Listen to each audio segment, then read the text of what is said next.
আর মুহররম মাস প্রিয় কি কারণে? কারবালার কারণে। আমরা কি জানি মুহররমের মাস কি কারণে? কারবালার কারণে প্রিয়। এই কথাটা সম্পূর্ণই ভুল। কারবালার কারণে মুহররম প্রিয় না, বরঞ্চ মুহররমের কারণে কারবালা প্রিয়।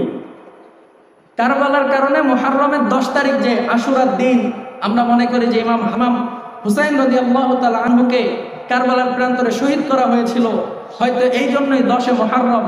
না, এই কথাটা সম্পূর্ণই ভুল। কারণ ইমাম হুসাইন রাদিয়াল্লাহু তাআলা আনহুর শহীদ হওয়ার কারণে 10 মুহররম সামান্যতম মর্যাদা বাড়ে নাই, বরঞ্চ 10 মুহররমে শহীদ হওয়ার কারণে ওনার মর্যাদা বাড়ছে। ওনার কারণে মাসের কোনো মর্যাদা বাড়ে নাই, মাসের কারণে ওনার মর্যাদা কি করছে? বাড়ছে। এতদিন জানতাম যে ওনার কারণেই 10 মুহররম, আজকের থেকে এই কথাটা কি ভুল। এতদিন ভুল জানছি, মাসের কারণে ওনার মর্যাদা বাড়ছে, এটাই সঠিক।